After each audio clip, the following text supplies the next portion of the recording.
ይህ የምፅዓቱ አዋጅ ነጋሪ አገልግሎት ወቅታዊና ዕለታዊ ወጎችን በማቅረብ ትንታኔ የምንሰጥበት የተለያዩ እንግዶችንም በመጋበዝ የምናቀርብበት መድረክ ነው።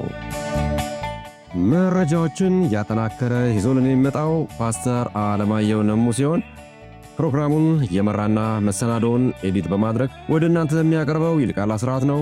መልካም ጊዜ። ሻሎም ሻሎም፣ ውድ የምፅዓቱ አዋጅ ነጋሪ አድማጮቻችን ሰላም ለእናንተ ይሁን። ዛሬ ቀኑ ሰኞ ነው። የሰኞ መረጃና መልእክትን ደግሞ ወደ እናንተ ለማድረስ ከፓስተር አለማየሁ ጋር ተገናኝተናል። እንደተለመደው እንግዲህ በዓለማችን ወቅታዊ ጉዳዮች ዙሪያ እንደ እግዚአብሔር ቃል የምንፈትሽበት ሰዓት ነው። ተመልሰን እንመጣለን። ይልቃል አስራት ነኝ ከምፅዓቱ አዋጅ ነጋሪ አገልግሎት። አድማጮቻችን እንግዲህ ዓለማችን እየተጓዘችበት ያለው ሂደት ከምንጊዜውም በላይ አሳሳቢነቱ እየጎላ ስለመጣ እነዚህ ጉዳዮች ደግሞ ለኛ ምን ይጠቅማሉ በማለት እንግዲህ ፓስተር አለማየሁ እነዚህ መረጃዎች እያሰባሰበ መርጦልን ይዞልን መጥቷል። ከእርሱ ጋር ደግሞ መልካም ጊዜ ይኖረናል። አጠገቤ ይገኛል። ሰላም ላንተ ይሁን ፓስተር፣ እንዴት ነህ? እንደምን አለ ወንድም ይልቃል? እግዚአብሔር የተመሰገነ ይሁን። ከማታው በኋላ እንግዲህ ዳግም ተገናኝተናል። እስኪ መረጃን ደግሞ ለአድማጮች ማጋራት ትችላለህ? እንግዲህ የዓለም ጉዳይ ከጊዜ ወደ ጊዜ የምናየው ነገር አንዳንዴ ድራማ ሁሉ ሊመስል ይችላል። አንዳንዴ ደግሞ ያልተጠበቁ ነገሮች ሲከሰቱ ታያለ። የመረጋጋቱ ጉዳይ ዓለም ላይ አሁን ላይ በጣም እጅግ አሳሳቢ ሆኗል። መረጋጋት ላይ አይደለም፣ ሁሉም በቋፍ ያለና መቼ እንደሚፈነዳ እንዴት እንደሚፈነዳ አስቸጋሪ የሆነበት ወቅት ላይ ነን ያለ ነው። ነገር ግን ደግሞ የሚያስገርሙ ትናንት ጠላት የነበሩ ዛሬ ወዳጅ ሲሆኑ ደግሞ ወዳጅ የነበሩ ደግሞ ጠላት፣ ትናንት ተፈላጊ የነበሩ ሰዎች እንዲገደሉ የሚፈለጉ ሰዎች ዛሬ ደግሞ ወዳጅ ሆነው አብረው ሲሰሩ ማየት የዓለም ተለዋዋጭነት የፖለቲካው ቀመር ተለውጧል ማለት ነው። ያ የፖለቲካው ተለዋዋጭነት፣ የዲፕሎማሲው ተለዋዋጭነት፣ የወታደራዊ ነገር ተለዋዋጭነት፣ የወዳጅነት ተለዋዋጭነትን የሚያመለክቱ ነገሮች እጅግ በጣም እየሰፉ መጥተዋል። ይህንን ያልኩት አለ ምክንያት አይደለም። የሶሪያው ጊዜያዊ መንግስት መሪ ፕሬዚዳንት ማለት ነው መሐመድ አልሻራ አሜሪካ ገብተዋል። ያልተጠበቀ ነው፣ አልተጠበቀም። አሜሪካ ገብተዋል። እንግዲህ እኔ በጣም እሱ ብቻ ሳይሆን አህመድ አልሻራ ማለት ቆይ ዛሬ 5-6 ዓመት በፊት አሜሪካ እንዲገደሉ ከምትፈልጋቸው የአልቃይዳ አመራሮች ኋላ ላይ ደግሞ የአይኤስ አመራሮች መካከል አንዱ ናቸው። ሽንካዳም ነበረው ከአልቃይዳም ነበር። $10 ሚሊዮን ከፍላለሁ ብለው ነበር እሱን ለገደለ ወይም ደግሞ እሱን ይዞ ላቀረበ ልክ ነው እና ያለበትን ለጠቆመ የሚል መግለጫ ወጣችበት ሰው ነው። ዛሬ ደግሞ በዛሬው ዕለት ማለት ነው ዋይት ሃውስ ከዶናልድ ትራምፕ ጋር ክብር ተጠርቶ ከአሜሪካ ፕሬዚዳንት ዶናልድ ትራምፕ ጋር ውይይት ያደርጋል። እንግዲህ ውይይታቸው ያው እንግዲህ አሁን ላይ በጣም ሶሪያ አሸጋሪ ሀገር ሆኗል። ምናልባት ብዙ ሰዎች ስላልዘገብናቸው እነዚህ ዜናዎች እንትን ላይሉ ይችላሉ። ይህ ደማስቆ ባድማ ትሆናለች የሚለውን ነገር የሚያረጋግጡ ነገሮች ቃሉ ላይ እንግዲህ ደማስቆ ባድማ እንደምትሆን ይናገራል እና ያንን የሚያረጋግጡ ነገሮች እየሆኑ ነው። አሁን የተለያዩ አንጃዎች ተፈጥረዋል።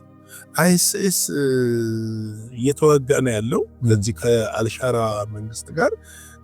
እንደገና ደግሞ የቀድሞ የሶሪያ ፕሬዚዳንት የአልአሳድ ደጋፊዎች ወታደሮች እነሱም በተደራጀና በተቀናጀ መልኩ እየተዋጉ ነው። የኢራን ድጋፍ አላቸው መሰለኝ ይመስለኛል። ሌላው ደግሞ እስላማዊ የሆነ አንድ ሌላ ድርጅትም ጽንፈኛ ድርጅት እየተዋጋ ነው ያለው። እንደዚሁ ደግሞ እንደምታውቀው በደቡብ ሶሪያ አሁን ሰዓት በእስራኤል እጅ ነው። ከጎላን ተራራ ጀምሮ የተወሰኑ መሬቶች ወደ ውስጥ ዘልቃ ገብታ እነዚህ የእስራኤል ደጋፊ የሆኑ እንትኖች አሉ። ምንድነው የሚባሉት? ጎሳዎች አሉ።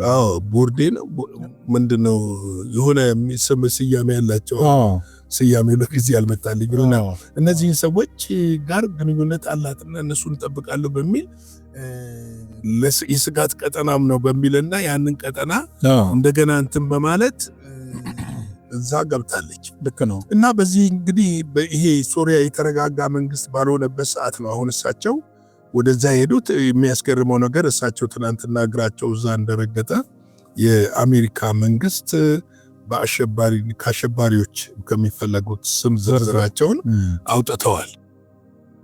ይሄ እኮ በጣም እኮ የሚያስገርም ነው። ከዚህ ቀደምም እኔ እናንተ ዘግበነዋል። ሳምንታት የሚሞሉ አይመስለኝም ሩሲያ ሄደው ከፑቲን ጋርም እንደዚሁ ተገናኝተዋል። አውሮፓም ሄደዋል፣ ሳውዲም ሄደዋል።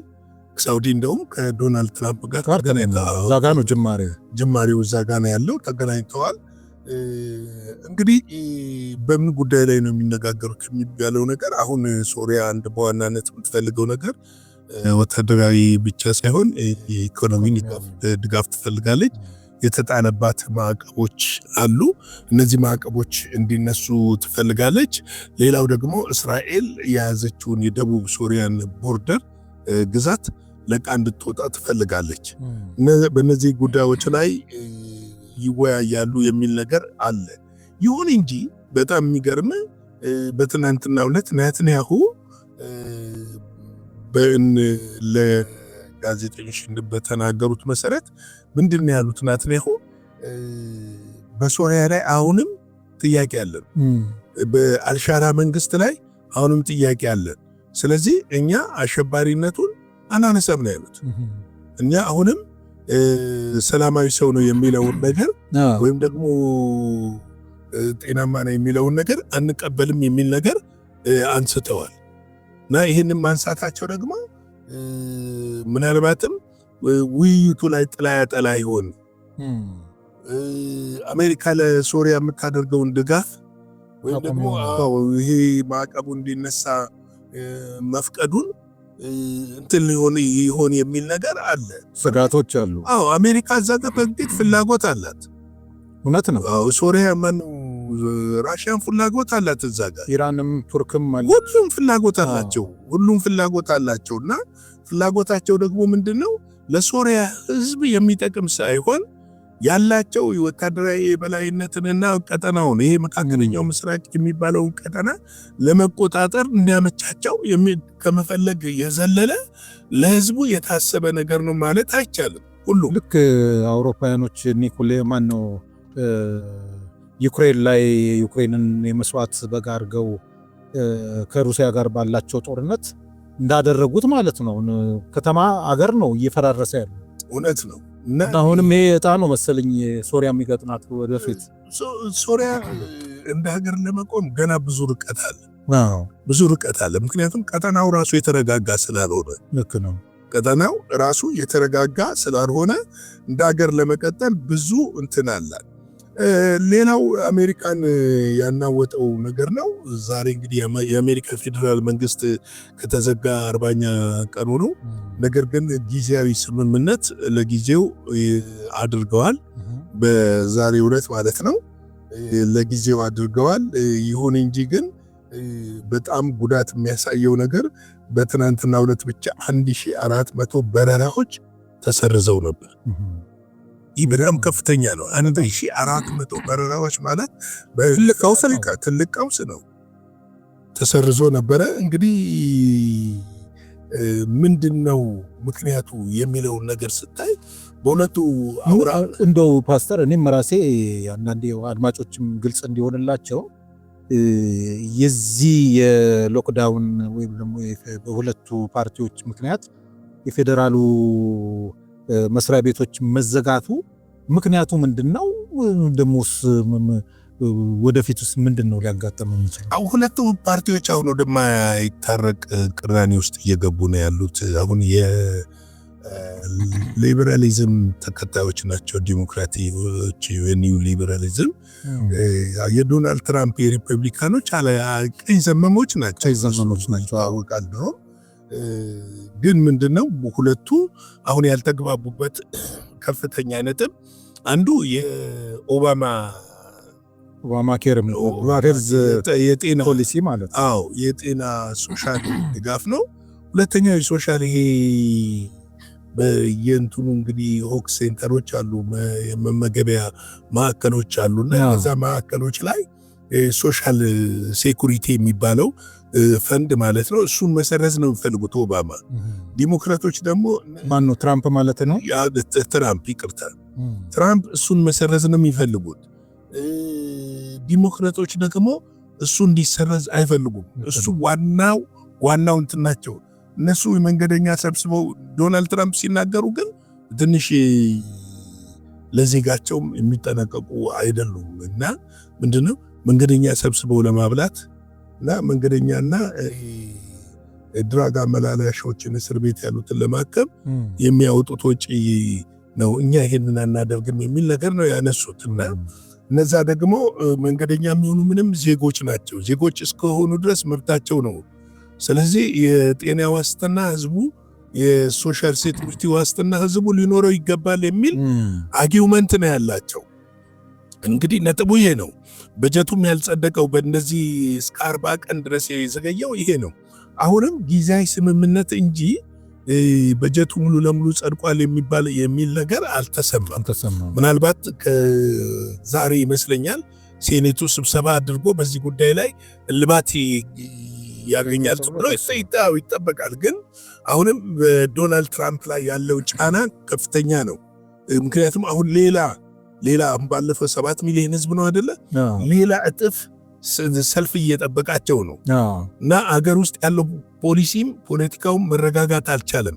ይሄ ጉዳይ በጊዜ ልባት የማይሰጠው ከሆነ አሜሪካንን ወደ ውድቀት ይዟት ያመራል የሚል ፍርሃት አለ። ከዚህ በፊት ስለ አሜሪካ ብዙ ተናግሯል። አሜሪካም ከምትወድቅባቸው መንገዶች አንዱ እንደምትወድቅ ብዙ መረጃዎች አሉ፣ ብዙ እግዚአብሔር ሰዎች ተናግረዋል እና ምናልባት ይሄ ይሆን እንደ ብለህ እንድትሰጋ ያደርግሃል። ይሄ ብቻ አይደለም። በጣም የገረመኝ ደግሞ በትናንትናው ዕለት ዶናልድ ትራምፕ ምንድን ነው ያሉት? የጂ20 የሚባለው የበለጸጉት ሀገሮች ያደጉ ሀገሮች ስብሰባ ደቡብ አፍሪካ ላይ ነው የሚደረገው፣ ኬፕታውን ላይ እና እዛ ወደ ኬፕታውን ወይ ጆሃንስበርግ ኬፕታውን ሁለት አንዱ ነው የሚደረገው እና ወደዛ ስብሰባ እንደማይሄዱ ተናግረዋል። እሳቸው ብቻ ሳይሆኑ ማንኛውም የአሜሪካ ባለስልጣን ወደዛ ስብሰባ አይሄድም፣ ሼም ኦን ዩ ደቡብ አፍሪካ ይሄንን በማዘጋጀቷ ብለው ተናግረዋል። እንግዲህ ምክንያት አድርገው ያነሱት ምንድነው? የደቡብ አፍሪካ መንግስት በነጮች ላይ ያደረገው ጫና ያደርሳል የሚል ነው እና ነጮች በጥቁሮች ላይ ግን ጫና ሲያደርሱ አይናገሩም እሳቸው እና ይሄ ባላንስ ያለ ማድረግ ነው። ፕሬዚደንት ራማፎሳ ደግሞ በላይ ሰጥተዋል። እኛ ማንንም ነጭ ከመሬቱ ከምን ያፈናቀለው የለም፣ ነገር ግን ፖሊሲውን ስንቀይር መስተካከል የሚገቡ ነገሮችን እንዲስተካከሉና ባላንስ እንዲሆኑ ነው ያደረግነው። ይህንን አለመረዳታቸው በጣም ያሳዝናል የሚል ነገር ነው የተነሳው። ይሄ ማለት እንግዲህ G20 የምትመራው አሜሪካ ነች፣ ያሰባሰበችውም አሜሪካ ነች እና እነዚህ ነገሮች አሜሪካ አንዳንድ ጊዜ በመሪዎቹ በሚወስዱት እርምጃ ከዓለም ወይም ደግሞ ከዓለም ማህበራዊ ከዓለም ሰው ሀገሮች እየተገለለች እየመጣች ይመስላል። ይሄ ደግሞ ለነ ቻይና ፍሪዳ ነው ማወቅ ያለብህ ፍሪዳ ነው። አሁን ቻይና እዚህ ላይ ይገኛሉ፣ ራሻም በተወካዮቿ እዛ ትገኛለች። ለነሱ ፍሪዳ ነው። እዛ ከሚሰባሰቡ ሰዎች ጋር የንግድ ግንኙነታቸውን፣ ፖለቲካ ትስስራቸውን፣ ማህበራዊ ትስስራቸውን ያድሳሉ፣ ፈጥሩታል። የአሜሪካ ከመሃል መውጣት የሚፈልጉት ነው እነሱ። ምክንያቱም መልቲፖላር ሲስተም የሚሉትም እኮ እነሱ ይሄንን ነው። አሜሪካ ኖ አንቺ በምታወጪው ፖሊሲ የግዴታ መገዛት የለብንም ራሳችንን የቻልን ሉዓላዊ ሀገሮች ነን የሚለውን ነገር የሚያነሳ ነው ለማለት ነው። እንግዲህ ዓለም እንደዚህ ነች እና ዓለም ምላሽ ፈልገን ከሆነ ዓለም ከዚህ በኋላ የምትሰጠን ሰላምም ደስታም እረፍትም የለም። ሰላምም ደስታም እረፍትም ያለው ክርስቶስ ኢየሱስ ጋር ነው። በዓለም ላይ ያለው ነገር ተለዋዋጭ ነው። ዛሬ ሰላም የሚመስል ነገር ነገ ወይም ደግሞ ከሰዓት ምን እንደሚለወጥ አናቅም። ተመልከት። በየጊዜው የሚለዋወጡ ነገሮች አሉ። ዓለም ባልተረጋጋ፣ ፖለቲካው ባልተረጋጋበት፣ ነገሮች እየሰከኑ ባልሆኑበት ሰዓት ላይ ነው ያለነውና ለዚህ መፍትሄው መጸለይና የእግዚአብሔርን ፊት መፈለግ፣ ከእግዚአብሔር ጋር ራሳችን መጣበቅ ነው። የማይለወጥ እኔ እግዚአብሔር አልለወጥም ያለው እግዚአብሔር ብቻ እንደሆነ ልናውቅ ያስፈልጋል ለማለት ነው። ጌታ ኢየሱስ ይባርካችሁ። ላይክ፣ ሼር፣ ሰብስክራይብ በማድረግ ይህንን አገልግሎት ከጎናችን እንድትቆሙ በጌታ ፍቅር ፍጹም ትህትና እንጠይቃችኋለን። ጎፈንድሚ ላይ እየደገፋችሁ ነው ያላችሁ። ጌታ ይባርካችሁ። አታቋርጡ። በቋሚነት በልባቸው የሞላውን ነገር ብትደግፉን አገልግሎታችን እየሰፋና እያደገ ለሌሎችም በስፋት ተደራሽ የምንሆንበትን ነገር እግዚአብሔር ይረዳናልና ከኛ ጋር አገልግሉ እንላለን። መልካም ቀን። ሌሊት ለሆነባችሁ ደግሞ መልካም ሌሊት እላለሁ። ሻሎም። እግዚአብሔር አብስቶ ይባርክ ፓስተር። በእውነት በጣም ግሩም የሆነ መልእክት ነው ያስተላለፍክልን።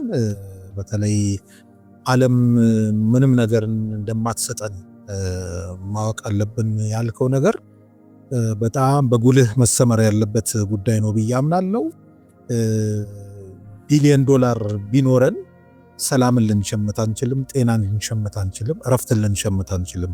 እረፍትና ሰላም ሊገኝ የሚችለው በክርስቶስ ኢየሱስ ብቻ እንደሆነ ያው እያስተጋባን እንገኛለን።